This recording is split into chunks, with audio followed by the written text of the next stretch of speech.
इसके बाद मैं आपको बताऊं कि मैं जिस चीज के लिए हूं, घटवाल और खेतौड़ी हमारे यहाँ की ये जातियां हैं जो 1935-36 का जो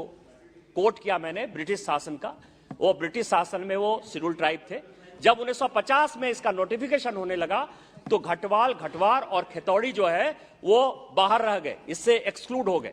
इसके लिए मैंने आपको जैसे कहा कि कोई ऐसा सेशन नहीं रहा जबकि मैंने इस मुद्दे को नहीं उठाया। 2014 में एक कमिटी बनी, report of task force on scheduling of tribes and mandate related to. 2014 में हमारी सरकार आने के बाद वो रिपोर्ट ऋषिकेश पांडा कमेटी की रिपोर्ट है, जिसके लिए कि स्टेट के भी लोग, schedule caste schedule tribe commission के भी लोग, रजिस्ट्रार जनरल ऑफ इंडिया के भी लोग, ये सारे लोग उसके मेंबर हुए और उसने जो है अपना रिकमेंडेशन दिया सर। और इस रिकमेंडेशन में उन्होंने कहा कि कई एक ऐसी जातियां हैं इस देश में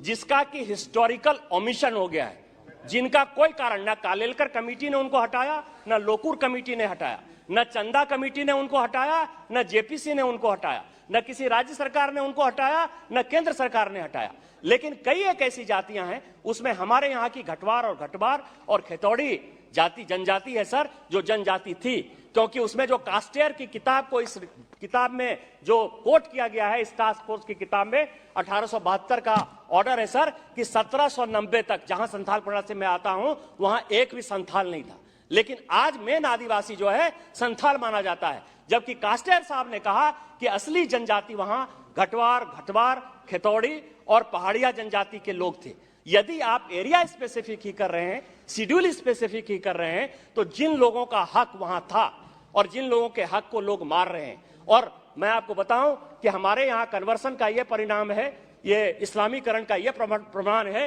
कि जो आदिवासी हमारे यहाँ 27% हुआ करता था झारखंड में, आज वो 26% हो गया। यही कारण है कि पूरे देश में डिलिमिटेशन हो गया, लेकिन हमारे यहाँ डिलिमिटेशन नहीं हो पाया, क्योंकि यदि डिलिमिटेशन हो जाता तो 1 लोकसभा की सीट और 3 विधानसभा की सीट शेड्यूल ट्राइब की कम हो जाती। इस कारण से सरकार ने यह माना, और यह फैक्ट है कि शेड्यूल ट्राइब का जो है सीट वो घटना नहीं चाहिए। तो जो संख्या घट रही है, जो असली जेन्युइन आदिवासी हैं, उनको इसमें इंक्लूड करना चाहिए। जो ऋषिकेश पांडा कमेटी की रिपोर्ट है, जो उन्होंने कहा है कि ये हिस्टोरिकल ओमिशन है, उसको इंक्लूड करके एक कॉम्प्रहेंसिव बिल आपको लेके आना चाहिए, जिससे कि हम जो न्याय देना चाहते हैं माननीय प्रधानमंत्री जी के नेतृत्व में, खासकर शेड्यूल ट्राइब और शेड्यूल कास्ट के लोगों को, क्योंकि द्रौपदी मुर्मू जी को राष्ट्रपति बना के हमने आदिवासियों को सम्मान दिया है। आप